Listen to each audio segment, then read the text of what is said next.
Fyrir 11 døgn siden giftes 24 gamla Marianne Poulsen ur havn vi voyagetna danska droppsmannen Peter Lundin, som dømd for at ha dripet 4 folk.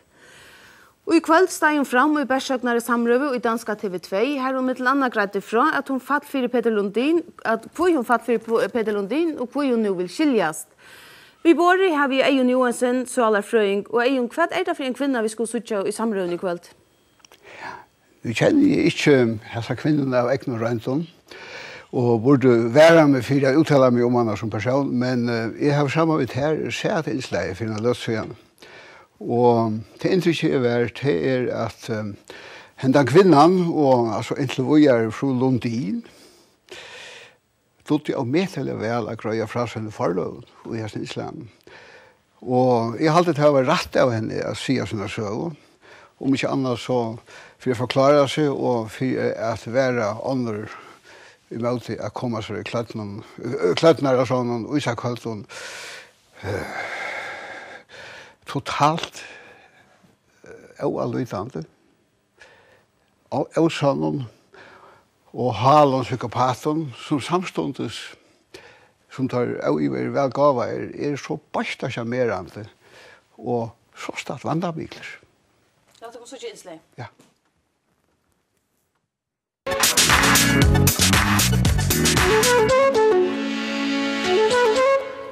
For 11 dage siden kom Marianne Poulsen her på forsiderne, da det blev afsløret, at hun havde giftet sig med Peter Lundin.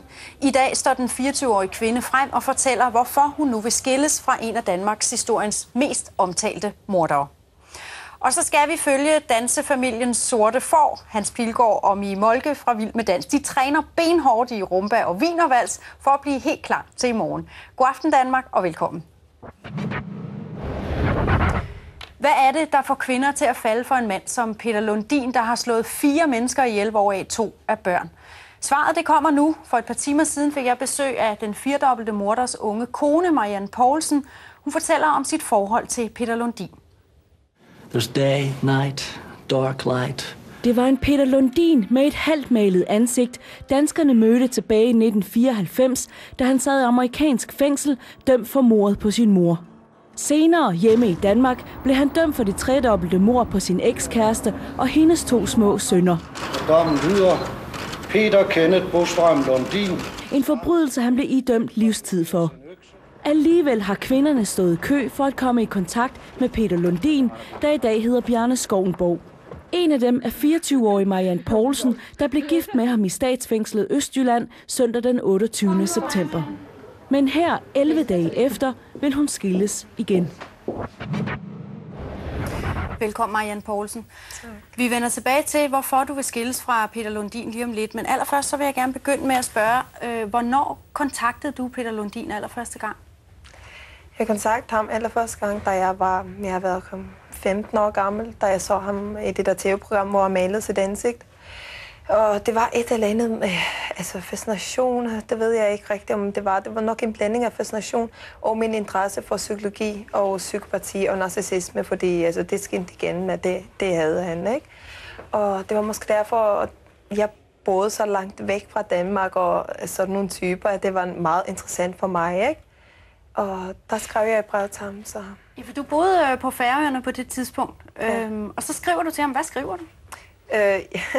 Jeg skrev faktisk, at det ville stride imod alle grænser.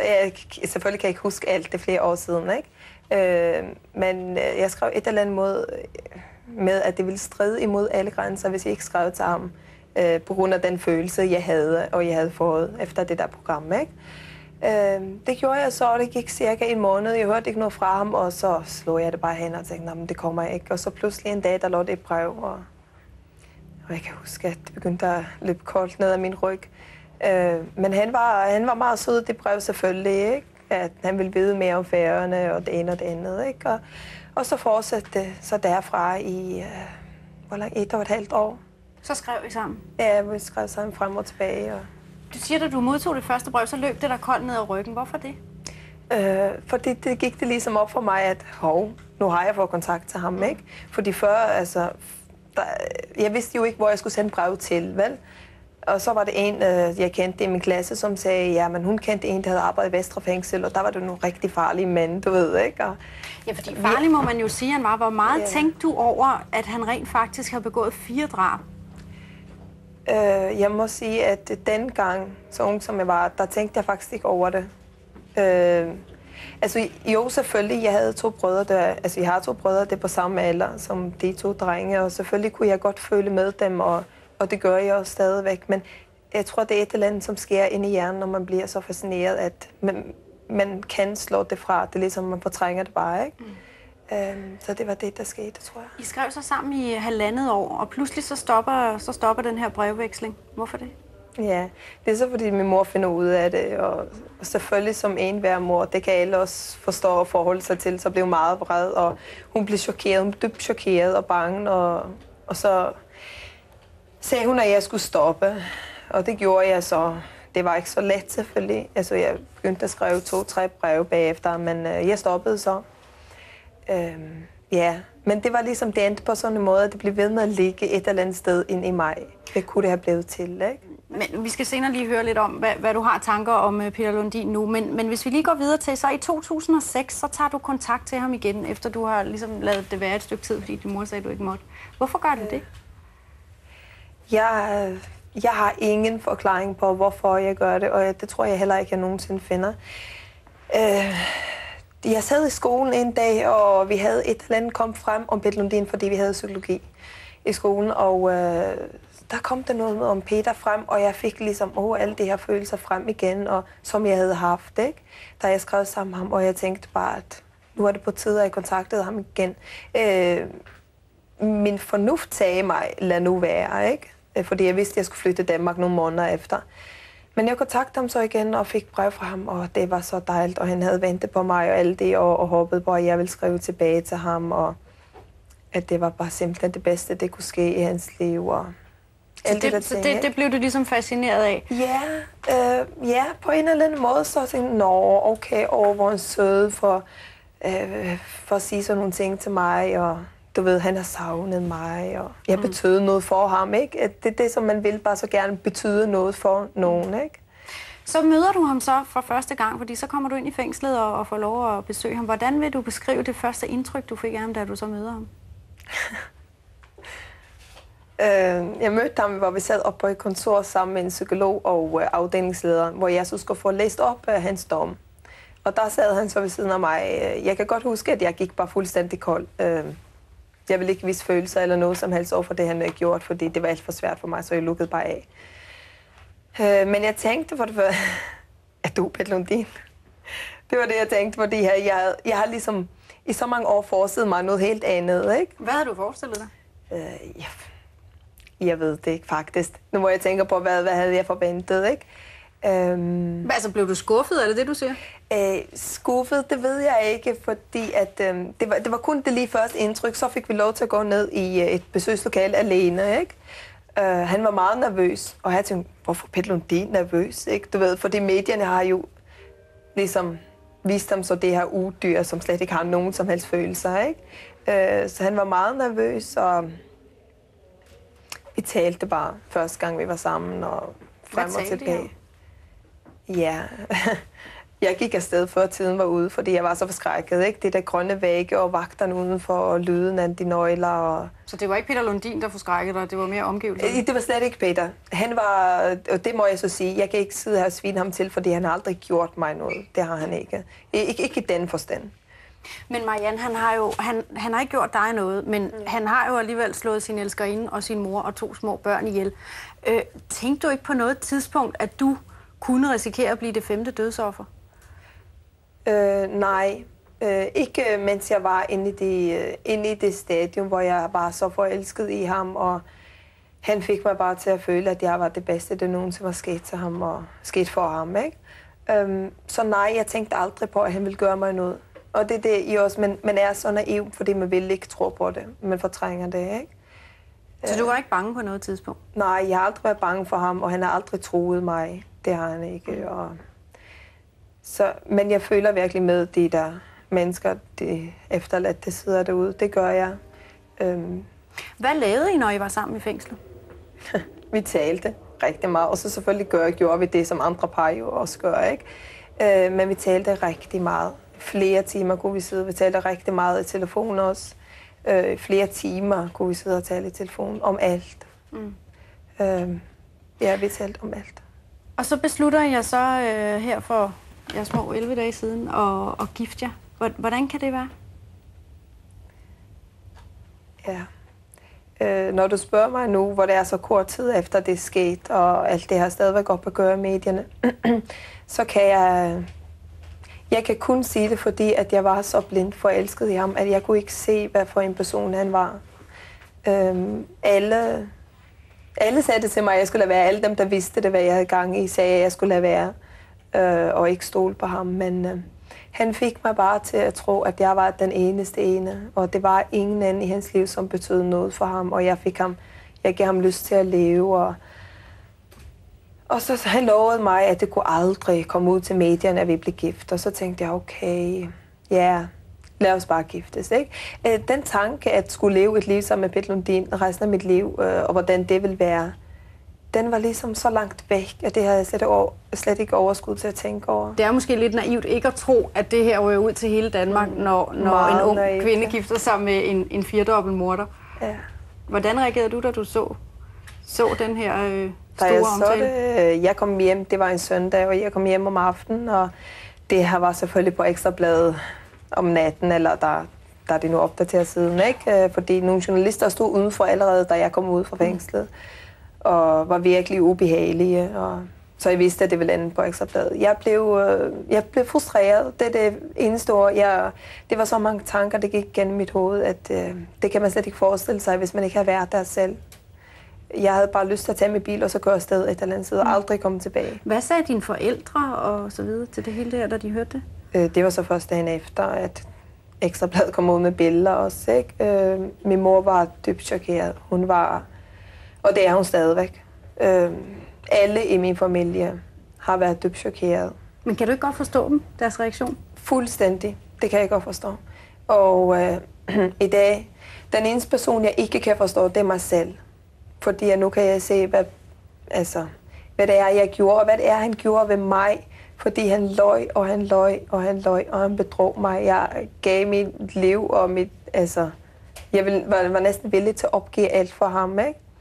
Ja, fordi det her lyder jo som om, at nu det er flere år siden, at du har været sammen med ham, og så finder du så ud af med årene, at du har begået måske en stor fejltagelse. Men i virkeligheden er det jo kun 11 dage siden. Hvad er det, der får dig til at sige, nu vil jeg skilles? Hvad er det ved Lundin, der gør, at du siger, nu er det simpelthen nok?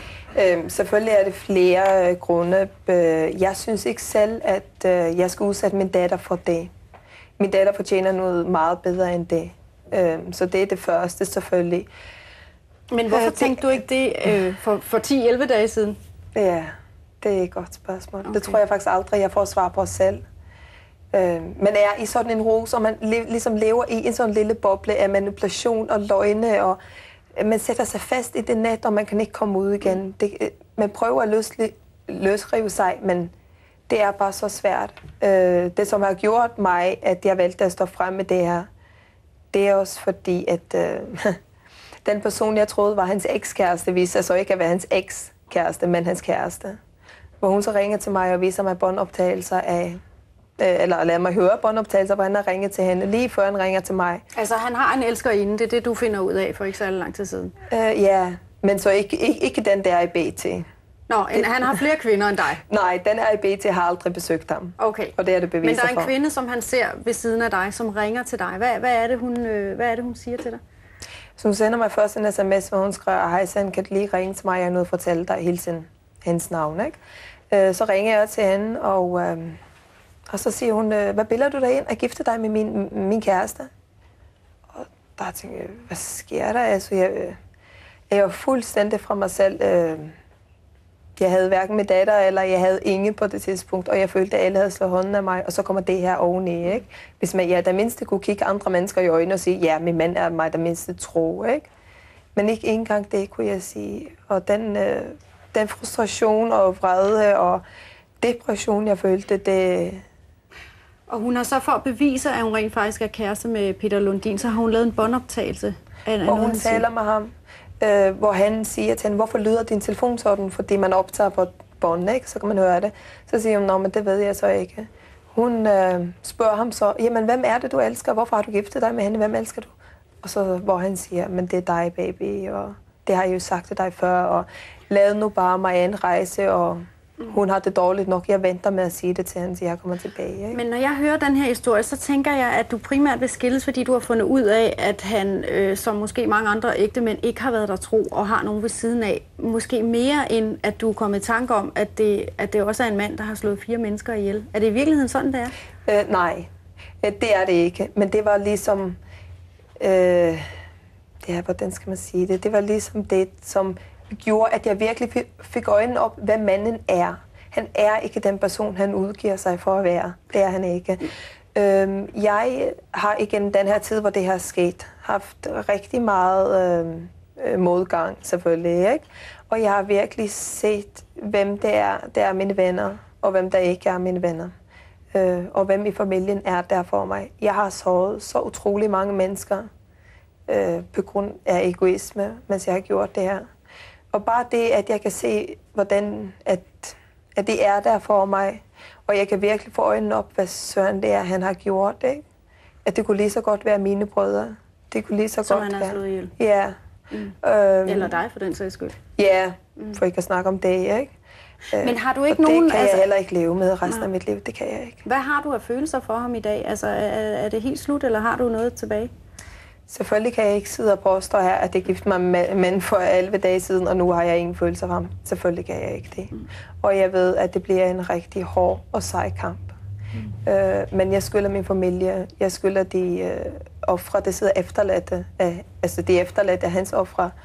Og ja, min datter er kommet ud af det her. Og en af grundene til, eller faktisk den eneste grund til, at du sidder her hos mig i dag, det er, at du gerne vil advare andre kvinder mod at gøre det samme som dig. Hvad er det, du gerne vil sige til de kvinder? Lad være med at kontakte ham. Uanset hvor fascinerende han er, uanset hvad han siger i brev, så ikke hop på det. Og det er kun gældende for Peter, det er gældende for alle dem, der har psykopatisk træk. Og jeg vil ikke sætte alle i en bås selvfølgelig, men når det angår Peter, lad være med at kontakte ham. Det kommer ikke noget godt ud af det. Han kommer til at være utro, han kommer nok til at gøre dumme ting igen. Jeg kan selvfølgelig ikke sidde her og sige, at han kommer til at dræbe igen, fordi det ved jeg ikke. Det er der ingen, der ved heller. Hvad er din egen forklaring? For jeg sidder jo her og er selv kvinde og kan simpelthen ikke forstå, hvordan at man kan forelske sig i en mand, der har slået 4 mennesker ihjel, hvoraf 2 var børn. Hvad er det, tror du, er forklaring på, at du er jo ikke den eneste kvinde, altså, der gør, at mange kvinder bliver så fascineret af Peter Lundin?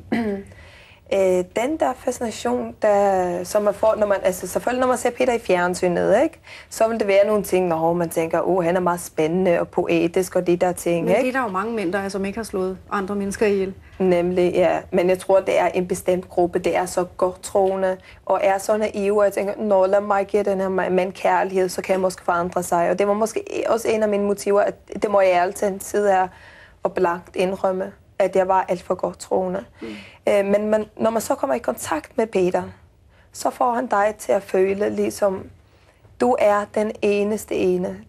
Han får dig til at sælge din sjæl til ham. Altså, simpelthen, han er så god. Han kigger dig ind i øjnene, og det er ingen tvivl om, at han mener det, han siger, og han vil gøre alt for dig, og han vil bare tage sig af dig og passe på dig, og du er bare den mest smukke og fantastisk kvinde i hele verden, ikke?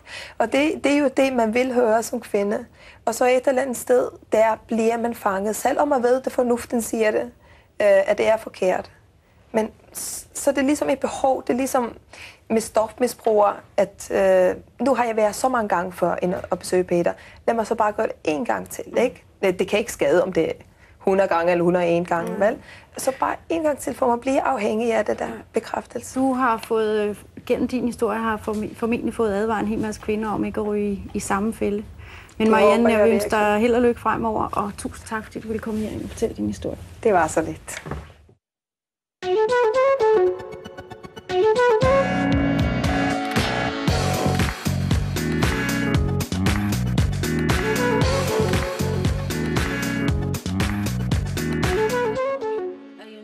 Hvad er dette for en maver som hun er kommet i kløtnere? Ja, som vi nevnte før vikene, så Så her har jo papirer på å være psykopat. Jeg kaller en trutårende psykopat. En veldig psykopater, ringe psykopater. Og nå det så at psykopatidiagnosen til en adferdsdiagnose. Til psykopaten gjør noen ting som lusfarlige for andre mennesker. Og tror man så vidt mulig refsingene være medmennesker med psykopaten. Så, og hvis vi tenker adferdsdiagnosen, her godene ikke, han driver flere folk, han driver 4 folk. Her inklusive mamma sine og sin egen familie for så vidt. Altså. Og her og fremt her er jo han færre løsning av sømmelig, kaldt og kynest, og til typisk 4 tersleie psykopater som han nok en kjensleie psykopater som simpelthen mangler bare det aller minste samvisko, og helt ikke kan ha samvisko bit, og tog kan kunne kjenslene, han har noen kjensler til å styre sånn her etfer, og tog han lushatteslige for medmennesker. Og for henne så eisne, kanskje? Det er alt. Ja. Men hon säger, Marianne Paulsen säger i samrøven her at han ikke det som helt han vera. Altså, hva det som får kvinner å halta en sånn mann være noe annet enn han egentlig altså? Det spurninger om egen og sutja til som egen ikke sutja, og om øyre høyre til som øyre vil høyre. Det spurninger. Altså, okkara opplevelse, okkara persepsjon, okkara opplevinger selektiver. Og det hatt jeg gjort det nekva psykologer og andre som ikke prøver å minne. Men det annars ekkert vanligt at tar man kommer nærmere inn av kjølthervelige brosmenn, jeg har rødt det selv, at du lærer kanskje søyer av å kjenne enn bare til døkken, og først om man reagerer på illet og så vidt. Men som jeg pleier å si jeg har haft samskift med nekvar ringa brosmenn her i Farjum. Ikke så grå, men nesten grå. Men jeg har for hånden ikke gitt meg vidt han. Men alltså nu det forskjellige slø av psykopaten. Kan man si dette en av de frieste å komme i høstla vi eller? Nei, jeg tror det er farligast. Ja. Det er aller farligast, så det den kjenslekulten og det stått av fjuse. Det utrolig stått av fjuse. Det som var sagt at vånande arbeid til og med, det jo det at vi har omframt godt høyt, kanskje, til å styre åkken, så har vi det kjensel og positive kjensel. Vi går vi akkurat medmennesker og vilje ikke gjøre dem ønt og svare deg. Hvis du fullkomlig gjeld for kjensler, så har du ånka bremser for den impulsen. Og her tror jeg at jeg har hatt å sleie av psykopaten forbi stått fjus. Og tog lushatteslig for medmennesker. Og jeg kan lukke skøyde til på i annet til at Gustus gammelt og kanskje sin nå, så jeg var just kriminell av Harsoslænen her ved uten forværing, gammelt og at psykopatforværing. Det vil si at man avskjermer i samfunnet fra hans mennesker. Altså man får dem at halte av fram ved å gjøre seg inn av medmennesker og medborgere. Så farlig det er. Men hvis jeg så bakker atter til, hun greier fra at hun 15 år første ferie, hun får i samband med en sånn mann. Hva er en 15 år gamle jente til at, altså ikke så samband? Det er en god spørning. Men nå det her som 15 år gammel, og nå begynner jeg å psykologisere om disse kvinnerne her. Marianne Paulsen som ikke skulle gjøre, men det er en kjensgjøring at som 15 år gammel stender hun godt til det spennende vaksne man har løyven. Hver og nekva andre i samme alder røyner seg av, røyner for seg alt mulig. Og det begynner jo som et oppbindende og for så vidt menerløst brevaskift. Jeg synes det at vi er så gråan drottmann. Ja, men du snakker andre å skrive til, altså? Jo. Men det er ganske stoltligere å skrive til. Det er ganske mer spennende og spesielt å skrive til så erklærer jeg en helpdrottmann som han enn å skrive til en gamle sjuke om et også. Altså til spenningen kan være alt som gjør det, og til forskålet, og i hele sambandet, ja. Og så det etter at nekker ungdommer tar søker spenning og gjør spennende filmer, så dette for hundene real life, dette hverdag. Og hun sier det jo så visselig i Island, som vi så her,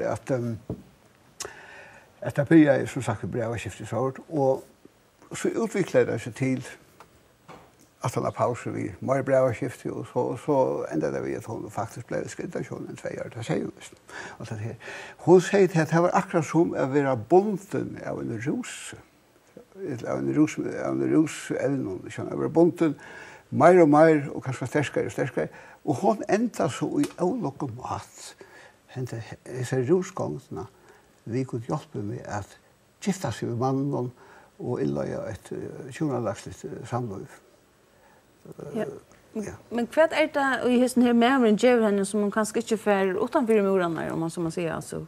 Vad djävul hesten männer säger att det är 7 år som vi vill höra eller det vet jag inte, men jag har sagt förr att typiskt för hattasläge och psykopater att ta sån i välbegåvade och kunde vara så otroligt charmerande. Du har väl att belägga sig i år och att om som man säger trusta där rätt knapparna så med människan vi är som för en konflikt.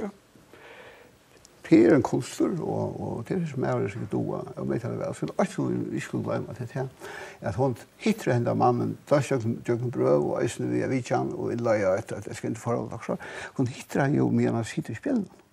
Og fyrir var illa her som fyrirun, þegar vi sitter 5-6 år, ikke fitter, så han har ongan annan møguleika enn å være fitter. Svære brøven, være fitter i brøven og være fitter under vidjan, så han er jo en kjert og fukler i fokslen. Så at i ivist om han er så fitter, ta han ena fyrir ved leiser.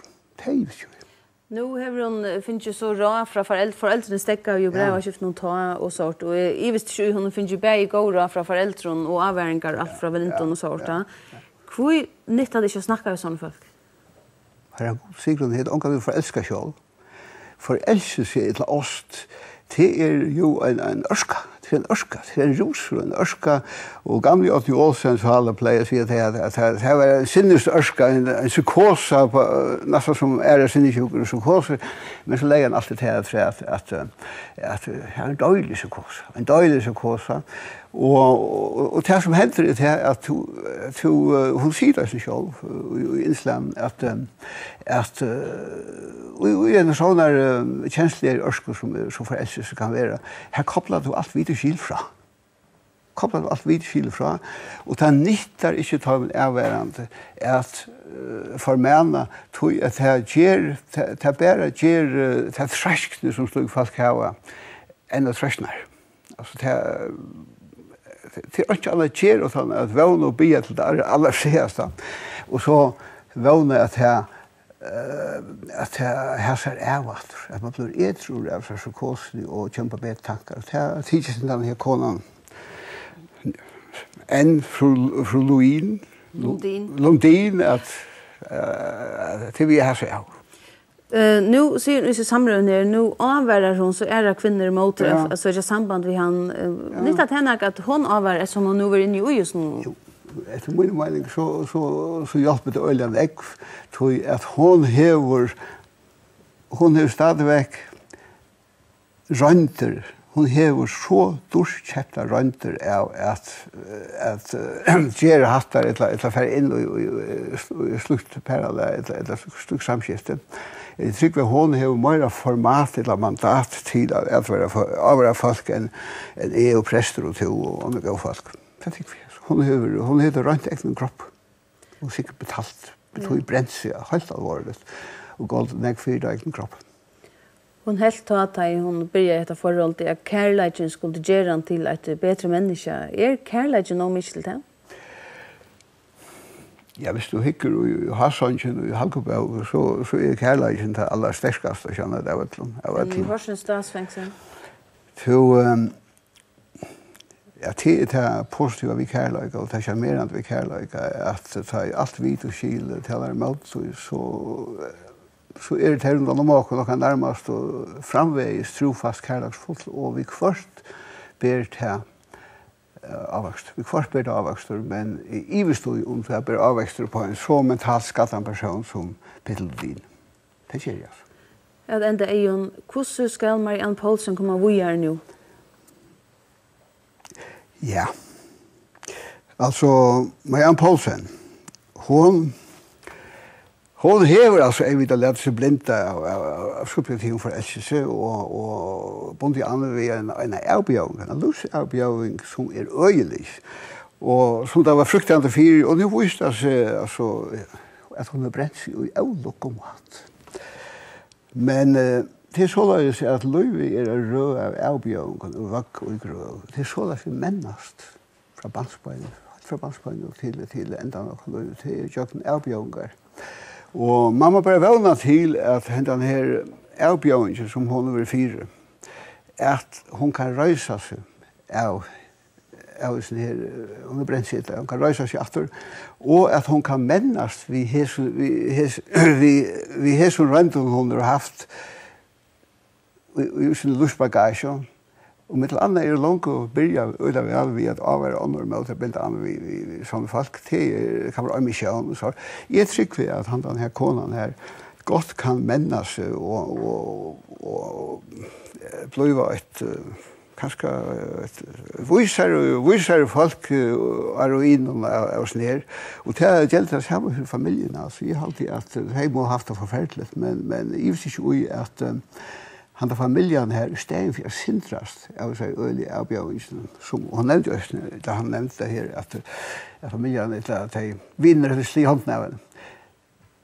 Familien, hon og sammen med familiene kunne godt mennast. Familien kan mennast som familie av snitt. Det var øyelig løye, men... Er det godt eller riktig at hun kommer til førje til dem som morgen? Det er fina greier. Det er fina greier.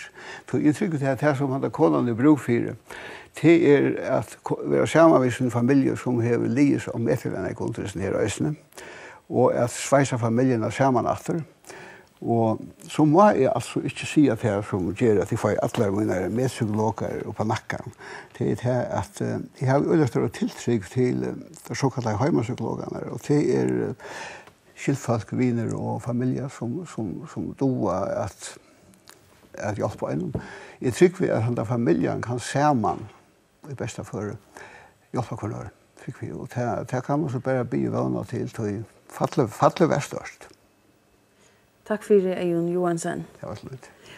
Og jeg kan ikke tre at denne sendingen vil ikke endelig sendt til Sjømarspen, men hun blir til å suttjene av nettet noen.